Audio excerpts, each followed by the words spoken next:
اللہ جب آزماتا ہے تو اللہ کے آزمانے کا یہ مطلب نہیں کہ اللہ اپنے جاننے کے لیے آزماتا ہے. اللہ تو سب کچھ پہلے ہی سے جانتا ہے. مخلوق جب کسی کو آزماتی ہے تو مقصد کیا ہوتا ہے؟ تاکہ مجھے معلوم ہو جائے، مجھے پتہ چل جائے. اللہ کی آزمائش کا مطلب کیا ہے؟ تاکہ اللہ کی مخلوق پہ اس بندے کا کمال ظاہر ہو جائے. اللہ پہلے جانتا ہے، لوگوں پہ ظاہر ہو جائے. تو اللہ نے اپنے خلیل کو آزمایا، اور آزمائشوں کی یہ کڑیاں اگر قرآن مقدس کا مطالعہ کریں تو ایک سے بڑھ کر دوسری سخت ہے، ایک سے بڑھ کر دوسری سخت. کیا باپ مشرک ہو اور اس کے سامنے کلمہ توحید کہنا یہ آسان کام ہے؟ کیا ساری قوم شرک میں مبتلا ہو اور شرک کے گڑھ میں کھڑے ہو کے اللہ کی وحدانیت کا پرچار کرنا یہ تھوڑا امتحان ہے؟ پھر یہ کیا کم ہے کہ حاکم وقت جو لوگوں کو اپنے سامنے جھکانے پہ مجبور کرتا ہے، اسی کے سامنے اس کی آنکھوں میں آنکھیں ڈال کے کہہ دینا کہ تو الہ اور حاجت روا نہیں ہے. الہ و حاجت روا تو اکیلا اللہ ہے. اور اس کی دلیلوں کو توڑ کے رکھ دینا اور اس دلیری کے ساتھ بولنا. آپ کو پتہ ہے چھوٹا ملازم بڑے افیسر کے سامنے جتنا بھی تیز تراز ہو اس کی زبان بند ہو جاتی ہے، بول نہیں سکتا اس کے رعب اور دہشت کی وجہ سے.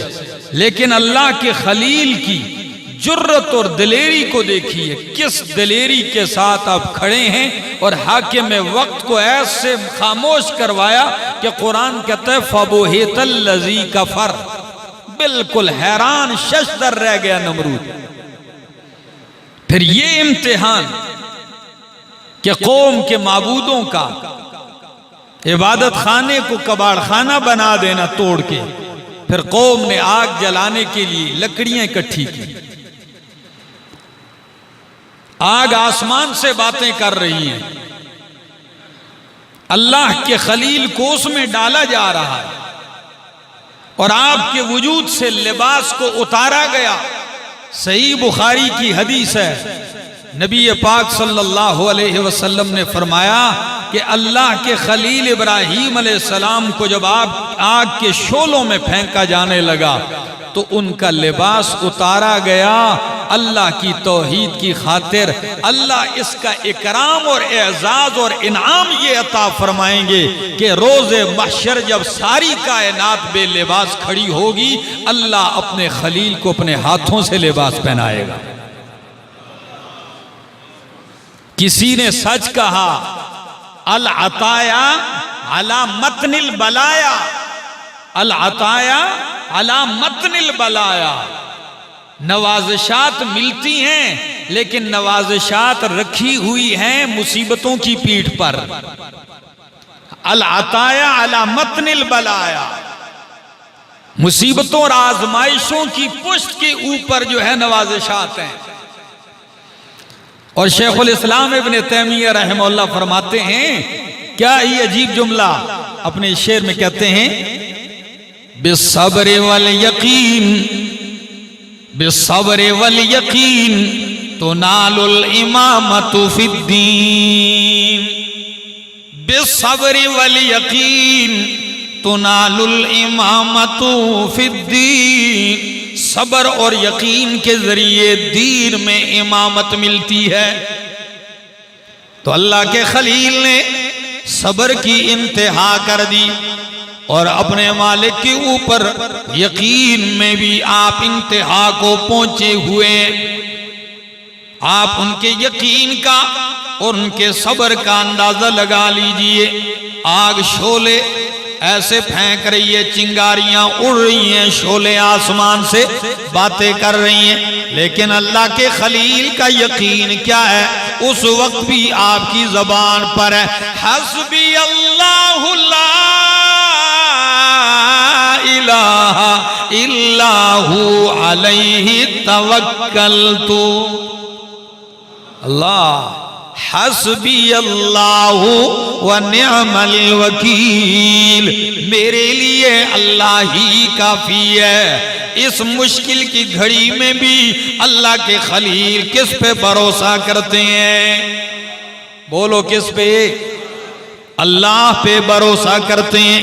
تو پھر مالک کائنات نے بھی ساری چیزوں کو دور کر کے یہ نہیں فرمایا جبریل جلدی جا آگ بجھا دے، میکائیل تو پہنچ جا، اے فلاں فرشتے پہنچ جاؤ، بارش والے فرشتے پہنچ جاؤ، بارش برسا کے آگ بجھا دو۔ اللہ نے بھی سارے اسباب ختم کر کے فرمایا قُلْنَا يَا نَارُ كُونِي بَرْدًا وَسَلَامًا، اے آگ کونی بردا ٹھنڈی ہو جا۔ اگر یہ جملہ صرف ادھر ہی رک جاتا کہ ٹھنڈی ہو جا تو آگ اس قدر ٹھنڈی ہو جاتی کہ اللہ کے خلیل ٹھنڈک ہی سے جان کھو بیٹھتے۔ لیکن اتنی ٹھنڈی بھی نہیں ہونا، کیسی ہونا؟ سلامہ، کتنا پیارا لفظ ہے، کیسا؟ سلامہ، سلامتی والی ہو جا۔ اور بعض مفسرین تو یوں بھی قرات نقل کرتے ہیں کہ اللہ نے فرمایا قُلْنَا يَا نَارُ كُونِي بَرْدًا وَقُولِي سَلَامًا، اے آگ ٹھنڈی ہو جا، اور جب میرا خلیل تیری گود میں آئے تو اسے سلام کرنا۔ قولی سلامہ، اللہ اکبر۔ آگ کو اللہ نے گلے گلزار بنا دیا۔ امام راضی رحمہ اللہ فرماتے ہیں جو دن شعلوں میں گزرے اللہ کے خلیل ساری زندگی کہتے ہیں میری زندگی کے خوشگوار دن وہی تھے جو آگ میں گزرے ہیں۔ اللہ جب نوازتا ہے یوں بھی نواز دیتا ہے، آزماتا ہے، لیکن آزمائش میں تنہا نہیں چھوڑتا، دستگیری اللہ ضرور کرتا ہے۔ شرط یہ ہے کہ اللہ کے اوپر توکل اور بھروسہ، امید اور یقین اپنے مالک کے ساتھ وابستہ ہو۔ آگ کے شعلوں میں پھینکا، پھر کیا ہوا؟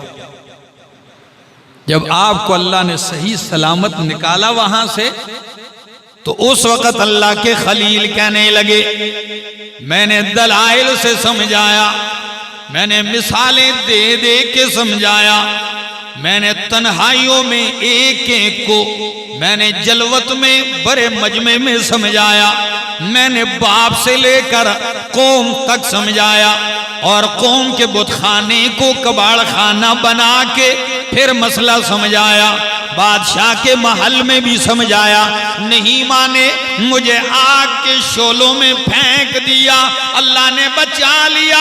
قرآن کہتا ہے وَقَالَ إِنِّي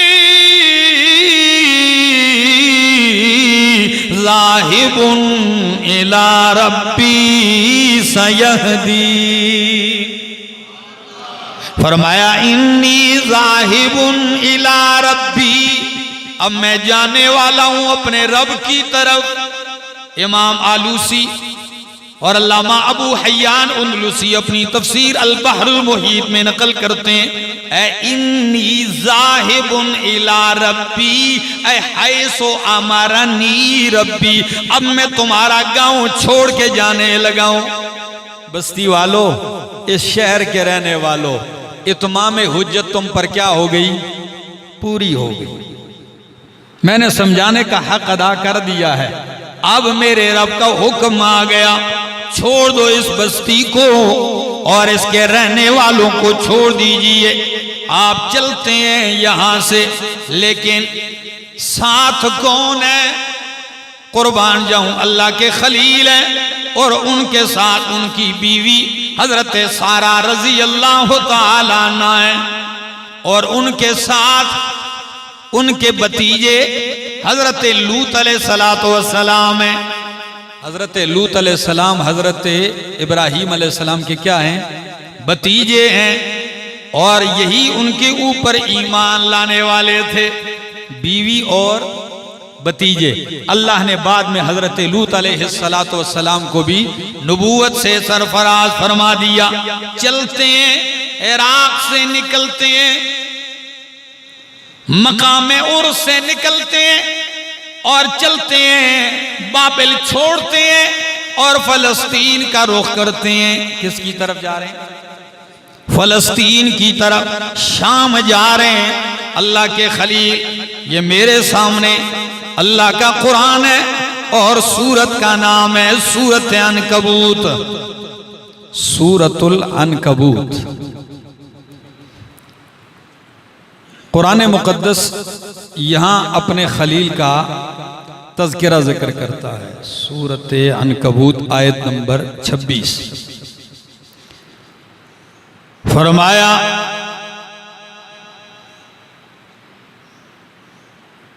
فآمن لہو لوط، فآمن لہو لوط، حضرت ابراہیم علیہ السلام پر لوط علیہ السلام ایمان لائے۔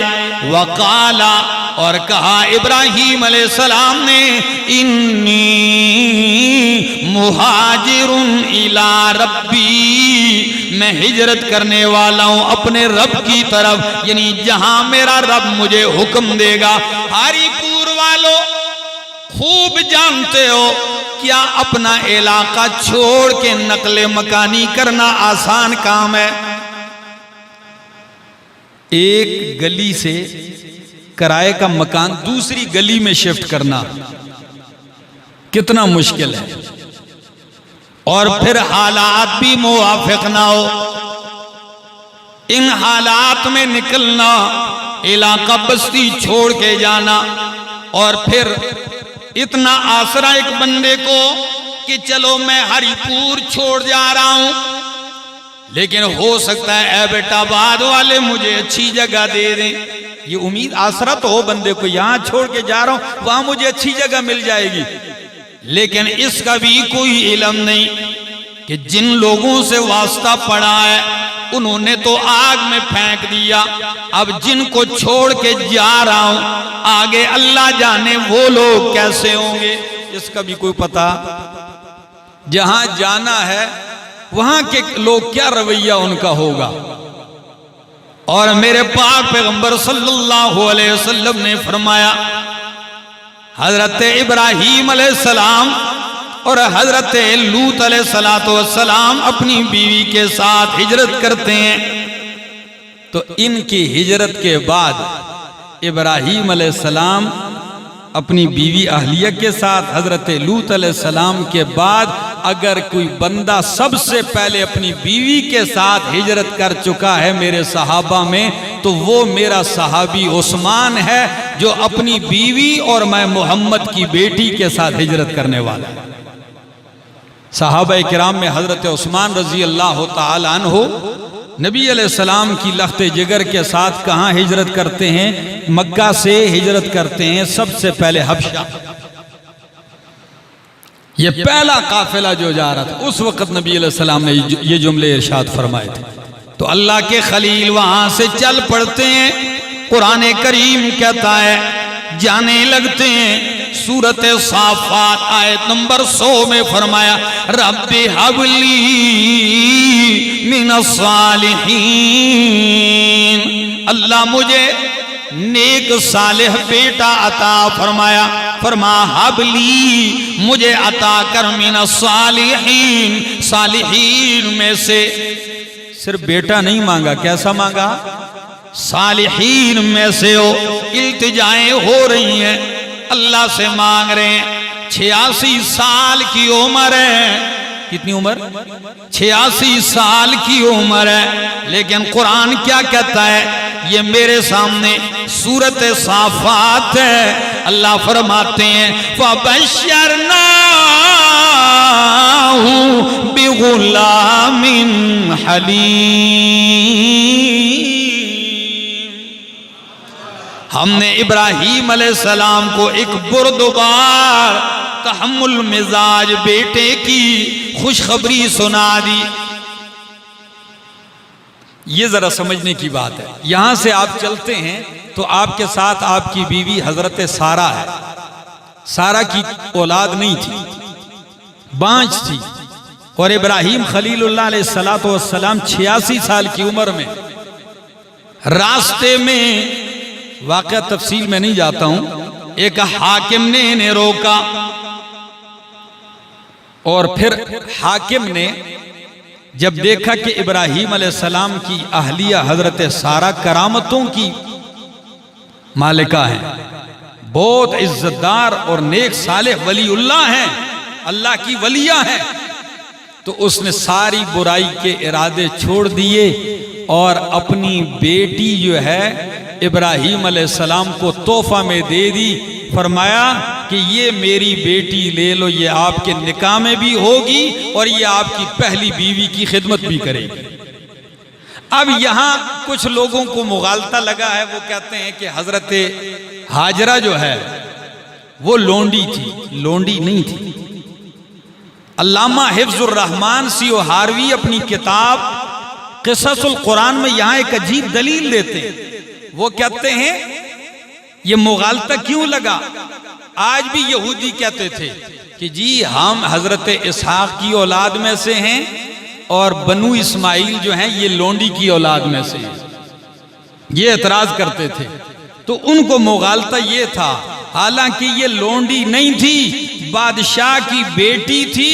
اور بادشاہ دیتے وقت یہ جملہ کہنے لگا بیٹی کسی شہزادے کے نکاح میں تجھے دوں، تو شہزادی بن کے زندگی گزارے، اس سے بہتر ہے کہ تو ابراہیم کے گھر میں اس کی لونڈی بن کے زندگی گزارے. یعنی یہ اس نے اعزاز کے طور پر یہ جملے کہے. تو حضرت ہاجرہ ابراہیم علیہ السلام کے نکاح میں آ گئی اور اماں حضرت سارہ رضی اللہ تعالی نبی ہیں. چلتے جا رہے ہیں، اللہ کی شان دیکھیے. اللہ نے ابراہیم علیہ السلام کو پہلا فرزند دیا حضرت ہاجرہ کے بطن سے. کس کے بطن سے؟ حضرت ہاجرہ کے بطن سے. اور ان کا نام اسماعیل ہے. کیا نام رکھا گیا؟ حضرت اسماعیل علیہ السلام. سوکن پہلے ہی دل میں ایسی چیزیں ہوتی ہیں، ٹھیک ہے نا، کہ ہر ایک کی تمنا ہوتی ہے کہ میں خاوند کے زیادہ قریب ہوں، مجھے زیادہ محبتیں اور شفقتیں ملیں. اور پھر جب پہلی بیوی کی اولاد نہ ہو اور دوسری کو بیٹا مل جائے تو دوسری جو حضرت سارہ کی طلب اور تمنا اور بھی اولاد کے لیے بڑھ گئی.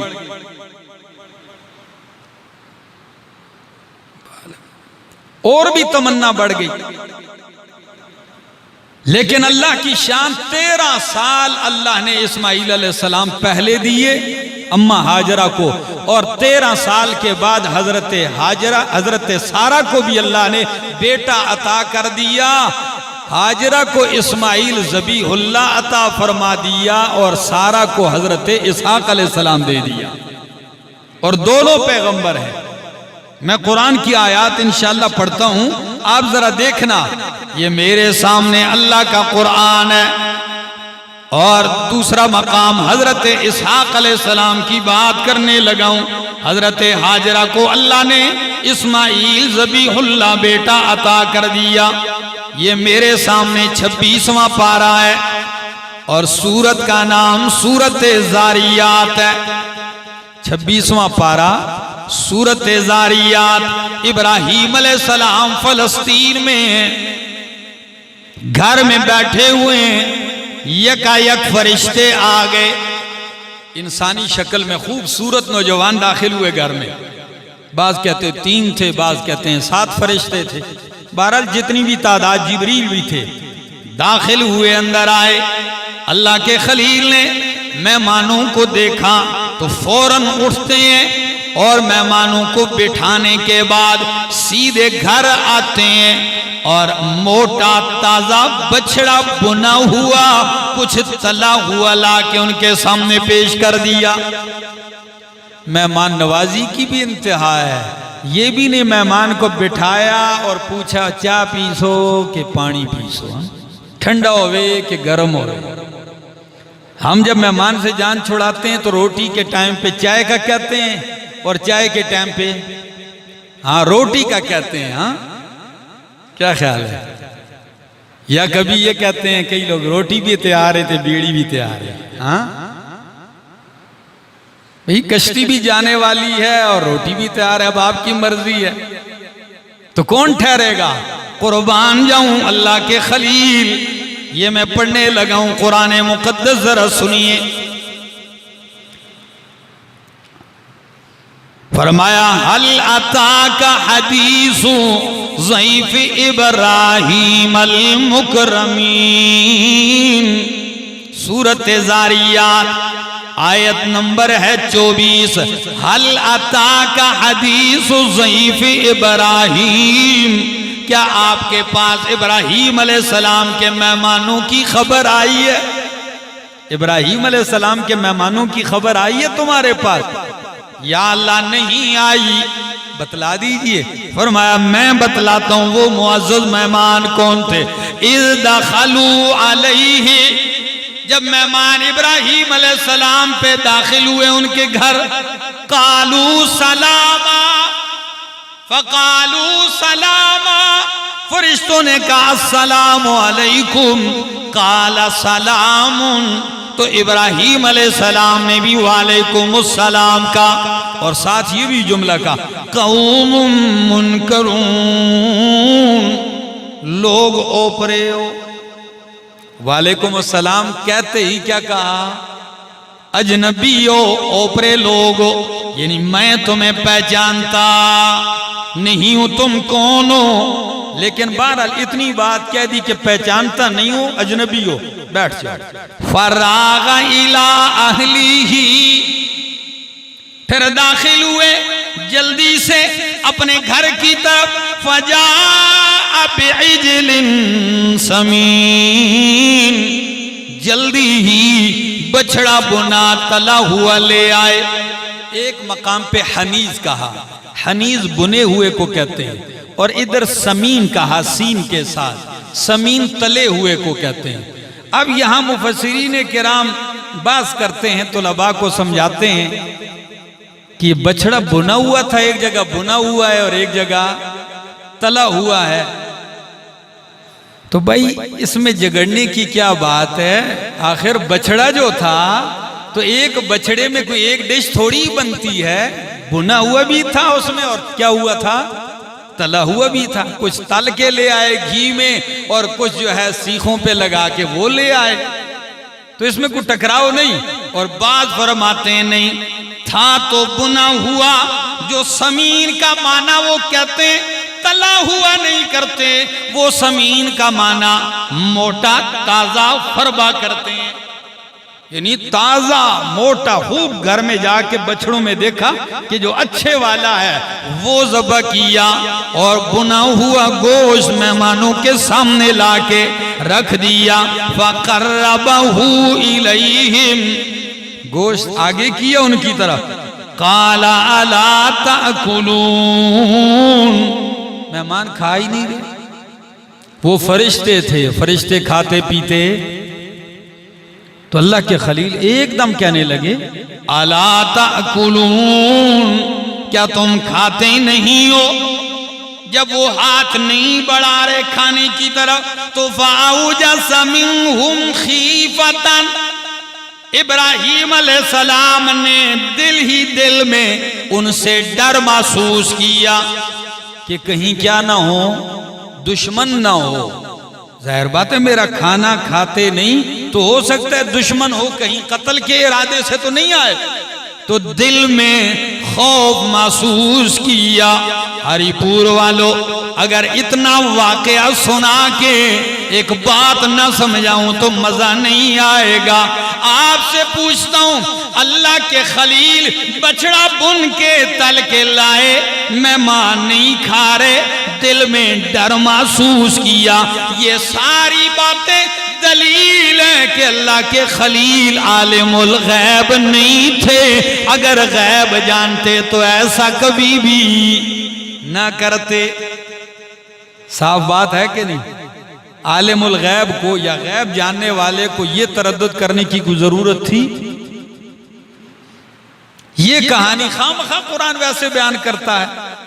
جب دل میں خوف محسوس کیا تو فرشتے کہنے لگے قالوا لا تخف، نہ ڈر. کیا کہا؟ خوف نہ کر. وبشروہ بغلام علیم، اللہ نے فرشتوں نے ابراہیم علیہ السلام کو ایک علم والے بیٹے کی خوشخبری دے دی. ادھر اماں ہاجرہ کو اسماعیل کی خوشخبری دی، ادھر حضرت سارہ کو حضرت اسحاق علیہ السلام کی کیا دے دی؟ خوشخبری دے دی. اور دونوں کے لیے ایک لفظ استعمال کیا قرآن میں، اگر آپ کے ذہن میں سورۃ صافات میں فرمایا بغلام حلیم، بردبار بچہ، اور ادھر فرمایا بغلام علیم. علیم، اسحاق علیہ السلام کی لفظ علیم استعمال کیا، علم والا، اور اسماعیل علیہ السلام کے لیے کیا لفظ استعمال کیا؟ بولو، صبر، تحمل، بردباری والا. اور دونوں کے حالات پڑھو تو واقعی اسماعیل علیہ السلام کی ساری زندگی بردباری سے بری ہوئی. یہ حلم نہیں ہے چھری کے نیچے گردن رکھ دینا اور کہہ دینا ابا سوچنے کی بھی ضرورت نہیں، چلا دیجئے. یہ حلم نہیں تو اور کیا ہے؟ کیا خیال ہے؟ تو فرمایا اللہ نے، فرشتوں نے انہیں خوشخبری سنا دی ایک علم والے بیٹے کی. جیسے ہی فرشتوں نے کہا اللہ آپ کو ایک بیٹا دے گا علم والا، ادھر ابراہیم علیہ السلام کی بیوی جو کچن میں کھانا تیار کر رہی تھی، اب گھر میں تھی، پردے کے پیچھے یہ بات سنی تو فوراً دوڑتی ہوئی آئی. پہلے سامنے نہیں آئی، کیوں؟ اجنبی لوگ ہیں، سامنے کیسے آتی؟ بعد میں سامنے اس لیے آئی کہ جب خوشخبری کے جملے سنے تو سمجھ گئی کہ فرشتے ہیں. کون ہیں؟ جب دیکھا کہ فرشتے ہیں تو اب سامنے آ گئی. اور قرآن کیا کہتا ہے؟ فَأَقْبَلَتِ امْرَأَتُهُ فِي صَرَّةٍ، ابراہیم علیہ السلام کی بیوی دوڑتی ہوئی حیرت کے ساتھ آ گئی سامنے. فَسَكَّتْ وَجْهَهَا، اور عورت جب تعجب والی بات سنتی ہے تو ایک دم عورتوں کا انداز ہوتا ہے ایسے ایک دم منہ پہ ہاتھ مارتا، ہائے اللہ، سنا نا؟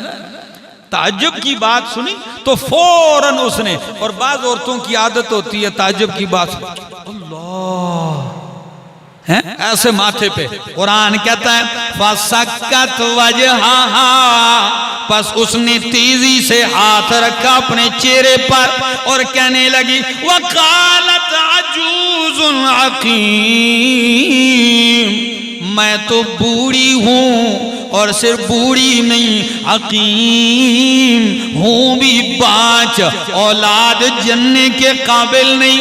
اب اس بڑھاپے میں پانچ پنے میں مجھے بیٹے کی خوشخبری کیسے دینے لگی ہو؟ کہ لگے ہو فرشتوں.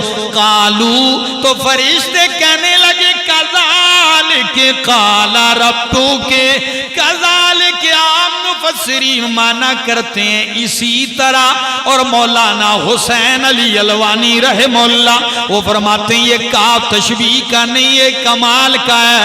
وہ معنی کرتے ہیں کہ فرشتے کہنے لگے کذالک، او ابراہیم علیہ السلام کی بیوی تو پانچ بھی ہے، بوڑھی بھی ہے، اللہ اسی حال میں دے گا. کذالک، یہی تیرے رب کا کمال ہے. تیرے رب کا یہی کمال ہے کہ جہاں کچھ نہ ہو اسباب سارے جواب دے جائے، رب پھر بھی دینے پہ آئے تو یوں دے دیتا ہے. قالا ربک، تیرے رب نے کہا ہے انہو هو الحکیم العلیم، بے شک وہ حکمتوں والا علم والا ہے. پہلے نہیں دیا اب جوانی میں بیٹا، اس میں بھی کوئی نہ کوئی حکمت ہوگی اس لیے کہ وہ حکیم ہے. اور اب اس عمر میں دے رہا ہے تو اس عمر میں دینے کے فائدے اور مقاصد کو بھی رب جانتا ہے، اس لیے کہ العلیم وہ علم والا ہے۔ اب دے رہا ہے تو رب جانتا ہے کہ اب دینے میں کیا فائدے ہوں گے۔ تو اللہ کے خلیل کو اللہ نے 2 بیٹے دے دیے، اسحاق علیہ السلام حضرت سارہ سے اور اسماعیل علیہ السلام حضرت ہاجرہ سے۔ آپ سے ایک بات پوچھنے لگا ہوں، اللہ کے خلیل، اللہ کا خلیل ہونا ایک تو یہ ہے کہ میں کہوں فلاں اللہ کا دوست ہے، ساری مسجد نمرہ والے کہیں فلاں اللہ کا دوست ہے، ایک یہ ہے کہ اللہ کہے فلاں میرا دوست ہے۔ کون سی بات بڑی ہے کہ اللہ کہے فلاں میرا دوست ہے؟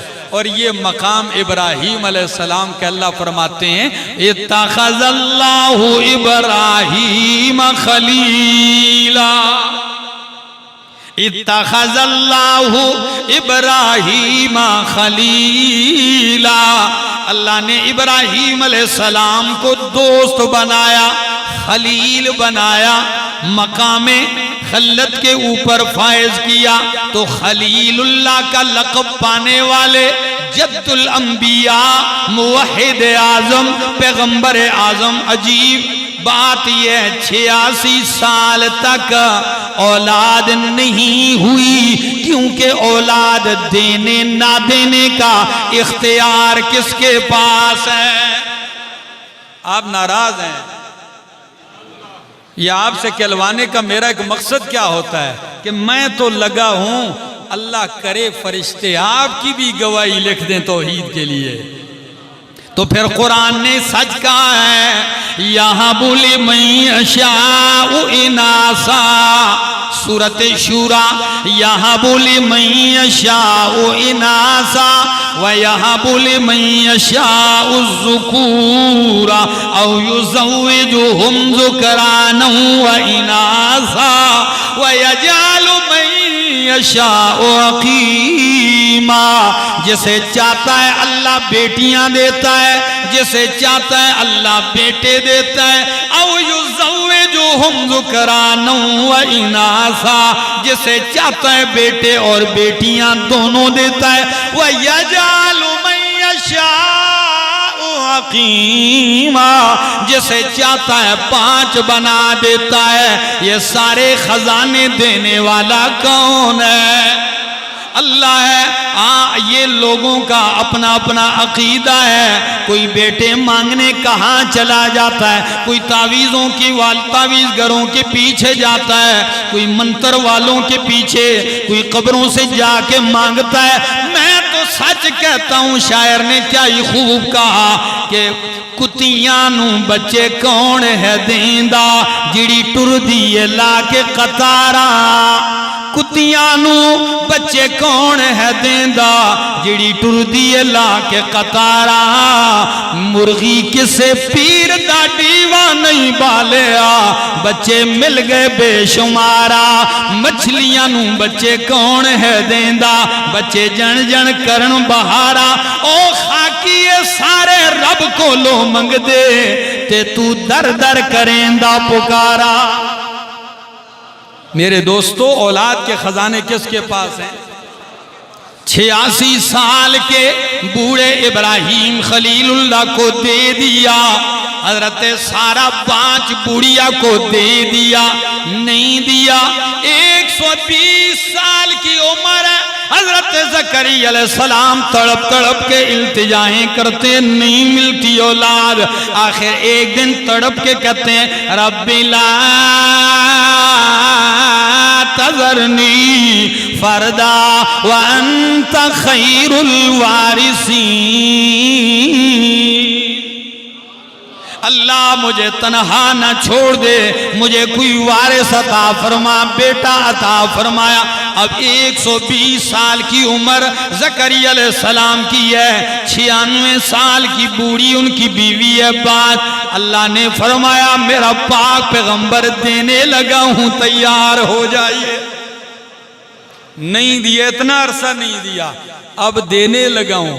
تو خلیل حضرت زکریا علیہ السلام نے صرف اتنا ہی کہا کہ اللہ مجھے بیٹا عطا کر ذریتن طیبتن انکا سمیع الدعا، اللہ پاکیزہ بیٹا دے، صالح بیٹا دے۔ اللہ نے فرمایا صرف صالح ہی نہیں ہوگا، نبی بھی ہوگا۔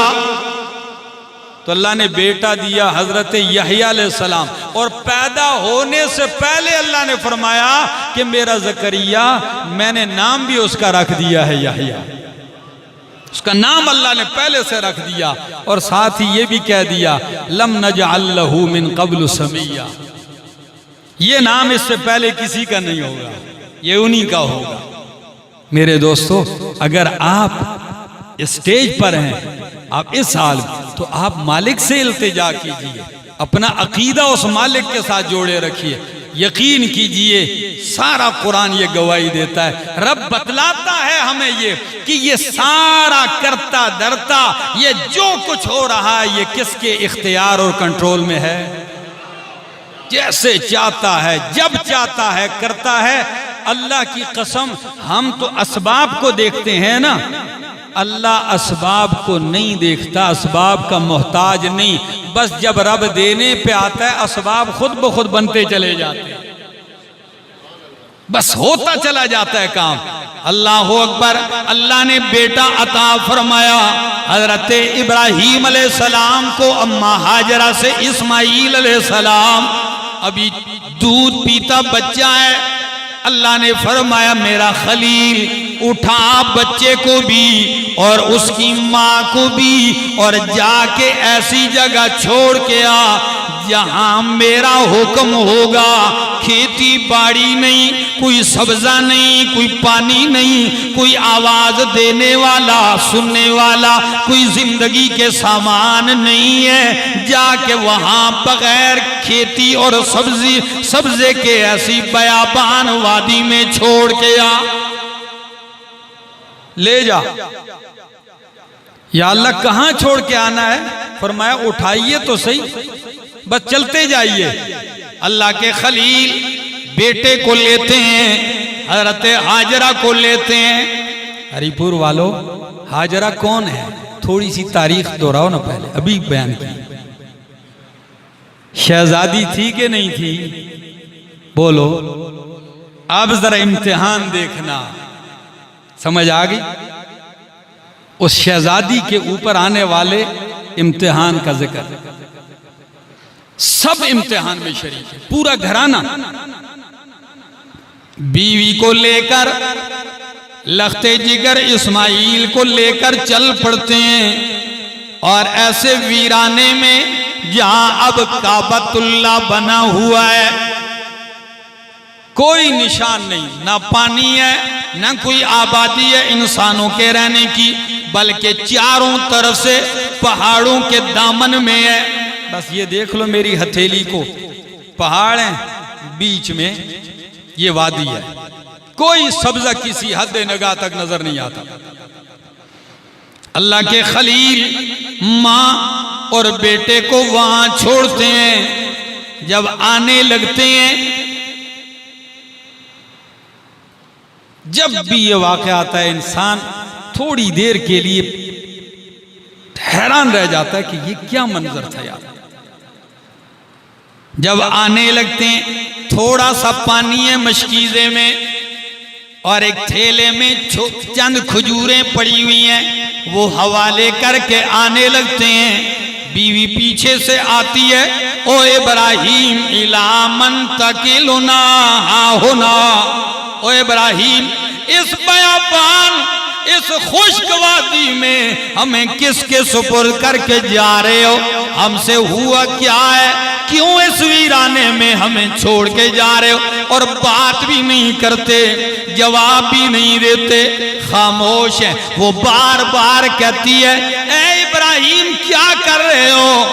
آخر اماں ہاجرہ نے ایک قدم کہا، ابراہیم اتنا بتا دیجئے، اللہ امرک بہذا، کیا اللہ نے اس کا حکم دیا ہے آپ کو؟ جب یہ کہا اس وقت خلیل اللہ علیہ السلام نے سر ہلا کے فرمایا نعم۔ کس کا حکم ہے؟ اللہ کا حکم ہے۔ جب اللہ کا حکم ہے تو بیوی کہنے لگی اما ہاجرہ پھر جا ابراہیم، جب اللہ کا حکم ہے تو میرا بھی عقیدہ ہے اذن لا یضیعنا اللہ، اللہ ہمیں ضائع نہیں کرے گا۔ اللہ ہمیں ضائع، تو لوگ تقریریں تو کرتے ہیں، میں نے کئی سال پہلے یہ جملہ کہا کہ میرا بھی استدلال ہے، وہ یہ ہے کہ زمزم کا پانی ساری دنیا اسے متبرک سمجھتی ہے بھی بڑا مبارک پانی، دنیا کے پانیوں میں سب سے نرالی شان رکھنے والا پانی ہے، لیکن نتیجہ کس چیز کا ہے؟ اما ہاجرہ کا اپنے رب پہ حسن ظن اور اچھے گمان کا نتیجہ ہے۔ کیا کہا؟ اذن لا یضیعنا اللہ، ابراہیم جائیے اللہ ہمیں ضائع نہیں کرے گا۔ ابراہیم علیہ السلام مڑ کے بھی نہیں دیکھتے، وہاں سے چل پڑتے ہیں، اور جیسے ہی چلتے ہیں پہاڑ کی اوٹ میں آتے ہیں۔ بیوی بچہ جب نظروں سے اوجھل ہو گیا، نظروں سے غائب ہو گئے، اللہ کے خلیل پہاڑ کی اوٹ میں کعبہ کی طرف رخ کر کے ایک التجا کرتے ہیں۔ قرآن نے آپ کی وہ دل سوز پرسوز دعا آپ کی قرآن میں نقل کی ہے۔ میرے سامنے سورت کا نام سورت ابراہیم ہے۔ کیا کہنے لگے؟ ربنا انی اسکنت من ذریتی بواد غیر ذی زرع عند بیتک المحرم ربنا لیقیموا الصلاة فاجعل افئدة من الناس تهوی الیہم وارزقهم من الثمرات لعلهم یشکرون۔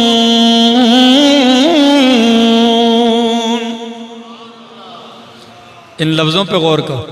ربنا، اے میرے پروردگار، اے ہمارے پالنہار، انی اسکنت من ذریتی، اللہ کی قسم اولاد والو، بچوں والو، آپ تو بیوی بچے کو بازار جاتے ہوئے بھی گھر میں تنہا چھوڑتے ہو تو فکر لگی رہتی ہے۔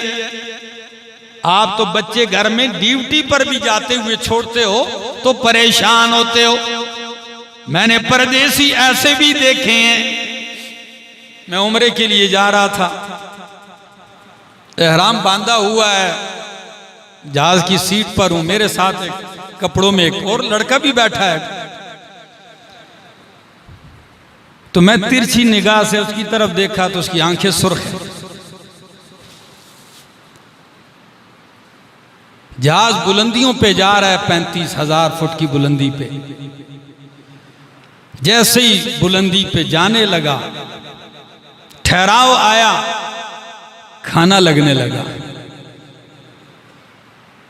ایئر ہوسٹس کھانا لے کے آ رہی، ہر آدمی نے اپنی سامنے والی ٹیبل کھولی، اس نے ٹیبل نہیں کھولی۔ میں نے کھایا، سب کھا رہے ہیں۔ وہ آکے سے پوچھتی آپ کے لیے کھانا لاؤں؟ یہ بولتا بھی نہیں، سر ہلا کے کہتا ہے نہیں۔ میں نے ساتھ دیکھ کے کہا بھائی آپ پریشان سے لگ رہے ہیں، کھانا کیوں؟ کہتا ہے پردیسی ہوں، چھٹیاں گزار کے اپنے گھر آیا تھا، چھوٹا سا میرا بیٹا تھا میرے ساتھ، اتنا مانوس ہو گیا تھا چھٹی کہ ان مہینوں میں کئی دنوں سے سوچ رہا تھا اسے چھوڑ کے کیسے جاؤں گا۔ کہتا ہے جب میں نے آنا تھا تو میں نے اس کو صبح سویا ہوا گھر میں اندھیرے میں نکلا اور گھر میں وہ لیٹا ہوا سویا ہوا تھا۔ اب ادھر بیٹھے سوچ رہا ہوں بیٹا جاگا ہوگا اور جاگتے ہی پوچھتا ہوگا کہ ابو کہاں ہے، تو بستر پہ مجھے نہیں پائے گا تو وہ روئے گا، کبھی ادھر جائے گا کبھی ادھر۔ یہ باتیں کی اور اس کی آنکھوں میں آنسو آ گئے، مجھے بھی رونا آ گیا اس کی اس حالت پہ۔ جب اس واقعے کو پڑھتا ہوں مجھے وہ پردیسی بھی یاد آتا ہے۔ لوگ تو بڑے آسانی سے کہتے ہیں، پردیسیوں سے کہتے ہیں نا، کوئی کہتا ہے آئی فون لاؤ ہیں، کوئی کہتا ہے فلاں فون لاؤ، تمہیں کیا معلوم۔ مجھے پردیسی میرے دل کے بہت قریب ہے۔ میں پاکستان میں کوئی فون کرتا ہے تو 2-3 منٹ سے اوپر کوئی بات کرے تو میں اس کو کہتا ہوں بھائی بات ختم کرو۔ پردیسی فون کرتے ہیں بیچارے، جب دل کی بات کرتے ہیں تو کئی منٹ لگ جاتے ہیں، کبھی آدھا پونا گھنٹہ بھی بات کرتے ہیں۔ اب میرے دوستو، حالانکہ اس پردیسی نے کیا کیا، اپنے گھر میں ماں باپ کے ساتھ، خاندان میں، بستی میں، اپنے خاندان کے اندر چھوڑ کے گیا، ہر چیز کی سہولت موجود، کھانا ہر چیز، لیکن اتنا درد کوئی خلیل اللہ کے درد کو بھی سمجھے نا، کہ اس ویرانے میں چھوڑ کے جب بیوی بار بار کہتی ہے اور اس وقت کہنے لگے کہ مجھے رب کا حکم ہے، تو التجا کیا کرتے ہیں، ربنا انی اسکنت من ذریتی، اے میرے پالنہار، میں نے اپنی اولاد، اپنے بچے کو ایسی جگہ چھوڑ دیا، بواد غیر ذی زرع، ایسی وادی میں جو کھیتی والی، کوئی کھیتی سبزہ نہیں ہے، عند بیتک المحرم، تیرے حرمت اور شان اور عزت والے گھر کے پاس۔ تو آپ سے پوچھتا ہوں، کعبہ تھا اس وقت؟ کعبہ تو نہیں تھا۔ کعبہ تو سورہ بقرہ میں آپ نے پڑھا ہوگا کہ جب اسماعیل علیہ السلام بڑے ہو گئے تو باپ اور بیٹے کیا کرنے لگے کعبۃ اللہ کو۔ تو پھر یہاں عند بیتک المحرم کا کیا مطلب ہے؟ اس لیے سمجھو، کعبۃ اللہ تو اللہ نے پہلے بنایا، دنیا میں سب سے پہلا گھر کعبۃ اللہ حضرت آدم علیہ السلام کے دور سے بنا ہے، لیکن مٹ چکے تھے آثار، اب اس کے نشانات کیا ہو گئے تھے؟ مٹ گئے تھے، لیکن اتنا پتہ تھا، اللہ کے خلیل کو بتایا گیا کہ یہ جو مقام ہے یہ کون سا ہے؟ یہ کعبۃ اللہ والا، یہی وہ حرم ہے جس کو بعد میں فرشتے کے بتلانے سے، نشانات متعین کرنے سے ابراہیم اور اسماعیل علیہ السلام نے بنیادیں کیا کی، اس کی بلند کی ہیں۔ اللہ اکبر۔ تو کہنے لگے انی اسکنت من ذریتی بواد غیر ذی زرع عند بیتک المحرم، اللہ تیرے حرمت والے گھر کے پاس اس بیابان ویرانے میں چھوڑ کے جا رہا ہوں، لیکن کیا عقیدہ دیکھیے، اپنے رب پہ حسن ظن اور یقین کی دیکھیے، ربنا لیقیموا الصلاۃ، اے میرے رب تاکہ یہ نماز قائم کریں۔ کیا قائم کریں؟ یعنی دعا کے اندر کمال دیکھ لیجئے کہ اللہ ان کو بچا، ان کی حفاظت کر اور ان کو زندگی عطا کر، اس قابل بنا کہ یہ یہاں کیا کرتے رہیں، نمازیں پڑھتے رہیں۔ لیقیموا الصلاۃ، اور اے میرے اللہ جگہ ویران ہے، لوگ نہیں ہیں یہاں، لیکن میری التجا ہے، فَاجْعَلْ أَفْئِدَةً مِّنَ النَّاسِ تَهْوِي إِلَيْهِمْ، لوگوں میں سے بعض لوگوں کے دل مائل کر اس جگہ کی طرف۔ وہ دعا ایسی قبول ہوئی، دل ایسے مائل ہوتے ہیں کہ زمانے گزر گئے ہیں، وہ جگہ انسانوں سے خالی نہیں ہوتی۔ جو 1000 دفعہ بھی گیا ہو، جب گھر آتا ہے پھر دل کرتا ہے کہ میں کیا ہو جاؤں، پھر حرم چلا جاؤں۔ اللہ لوگوں کے دل مائل کر اس کی طرف، اور یا اللہ میں کہتا ہوں اسباب پہ نظر رکھ کے دعا نہیں، مسبب الاسباب پہ نظر رکھ کے دعا کرو۔ خلیل اللہ کے لفظوں پہ غور نہیں کرتے ہو، یہاں تو تنکا بھی نہیں، یہاں تو پانی کا قطرہ بھی نہیں، یہاں تو سبزہ بھی نہیں، لیکن دعا کیا کر رہے ہیں؟ فرمایا اے میرے مالک ان کو روزی دے پھلوں میں سے، وَارْزُقْهُم مِّنَ الثَّمَرَاتِ، روزی کس چیز سے دے؟ پھل تھے، سبزہ ہی نہیں۔ یہ نہیں دیکھا کہ اللہ جی کھیتی باڑی ہی نہیں، کوئی باغ ہی نہیں۔ بھائی یہ میرا مسئلہ ہے مالک کے سامنے التجا کرنا، اور جب مالک قبول کر دے گا پھر پتہ ہی نہیں چلے گا میوے آتے کہاں سے ہیں۔ 30 لاکھ 40 لاکھ 60 لاکھ لوگ ہوتے ہیں اور دنیا کا ہر تازہ میوہ وہاں ہوتا ہے اور کبھی کمی بھی نہیں آتی۔ اللہ جانے کہاں کہاں سے میوے پیدا، یوں لگتا ہے کہ میوہ پکتے ہی جانے پیدا ہی اس لیے ہوا ہے کہ حرم پہنچے۔ جو میوہ آپ کے ملک میں موسم میں نہیں ہوتا، غیر موسم میں نہیں ہوتا، وہ وہاں ہوتا ہے بے موسمہ میوہ۔ ایک دن باب عبدالعزیز کے پاس بیٹھے ہوئے تھے، عصر کے بعد کا وقت تھا، یوں محفل لگی ہوئی تھی، تو ایک ساتھی نے کہا یہ چیز مل گئی ہے، یہ چیز میں نے کھا لی ہے، یہ ویسے ہی گفتگو کر رہے تھے، تو ایک نے کہا میں نے ابھی تک انجیر نہیں کھائی۔ کیا چیز؟ انجیر، تازہ انجیر میں نے نہیں دیکھی مارکیٹ میں۔ ہم 3-4 آدمی یہ گفتگو کر رہے تھے، انجیر نہیں کھائی، بس اس کے منہ سے یہ جملے نکلنے تھے۔ تھوڑی دیر گزری، ایک بندہ ایسے ہاتھ میں ڈبہ لے کے آئے، کہنے لگا لیجیے۔ جب اس نے ڈبے کی طرف نظر کی تو تازہ انجیر پڑی ہوئی ہے اس میں، وہ انجیر کی طرح ہاتھ بھی بڑھا رہا، رو بھی رہا۔ میں نے کہا بھائی تو نے شکوہ کیا ہے نا، آخر تو مہمان کس کا ہے؟ ایئرپورٹ پہ جب اترو تو پہلی نظر پڑتی ہے سامنے مرحباً بضیوف الرحمن۔ اس وقت آدمی سمجھتا ہے یار میں بھی کچھ ہوں، کہ رحمان کے مہمانوں کو ہم کیا کہتے ہیں؟ خوش آمدید کہتے ہیں۔ تو رحمان کا مہمان ہو۔ میرے دوستو، خلیل اللہ علیہ السلام کی دعا، فرمایا اللہ ان کو پھلوں کی روزی دے، لعلہم یشکرون، اللہ تاکہ یہ تیرا شکر ادا کرنے لگ جائیں۔ ادھر خلیل اللہ کی التجائیں ہو رہی ہیں، آپ چلے آتے ہیں فلسطین۔ ادھر 1 دن 2 دن گزرا، پانی بھی ختم ہو گیا مشکیزے میں، اور کھجوریں بھی ختم ہو گئیں، چھاتی میں دودھ نہیں رہا۔